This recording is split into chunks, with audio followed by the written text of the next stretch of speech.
മനസ്സ് എപ്പോഴും ആഗ്രഹങ്ങൾ വഴി ഉണ്ടാകുന്ന വികാരങ്ങൾ വഴി സംതൃപ്തിക്ക് ശ്രമിച്ചുകൊണ്ടേയിരിക്കും.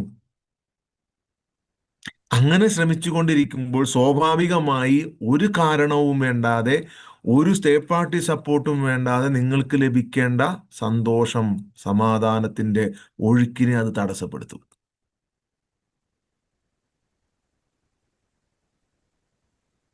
അഗാധമായ പ്രണയം ഉള്ളത് കൊണ്ടാവില്ല അന്വേഷിക്കുന്നത്, അതിനുള്ള ആഗ്രഹമുള്ളത് കൊണ്ടായിരിക്കും. ഉള്ളത് കൊണ്ടാവില്ല.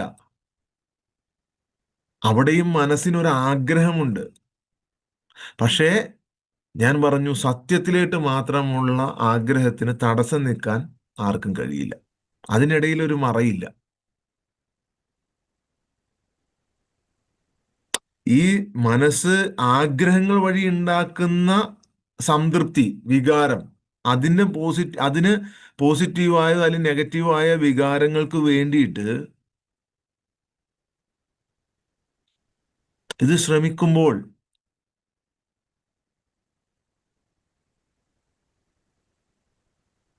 സംതൃപ്തിക്ക് വേണ്ടി ശ്രമിക്കുമ്പോൾ സ്വാഭാവികമായ ഒഴുക്കുണ്ടല്ലോ, ആ സ്വാഭാവികമായി വരേണ്ടത് തേർഡ് പാർട്ടി സപ്പോർട്ട് ഇല്ലാതെ ഓട്ടോമാറ്റിക്കായി നിങ്ങൾക്ക് സ്വീകരിക്കാൻ കഴിയുന്ന ഒരു മസ്തിഷ്കവും ഒരു ഹൃദയവും ഒരു ശരീരവുമായിട്ടാണ് നിങ്ങൾ ഭൂമിയിൽ. മനുഷ്യൻ അതുകൊണ്ടാണല്ലോ മനുഷ്യന് വിവേകബുദ്ധി ഉള്ളത്. ഓട്ടോമാറ്റിക്കായിട്ട് ഇതിനെ കണക്ട് ചെയ്യാവുന്ന ഒരു ഇതുണ്ട്.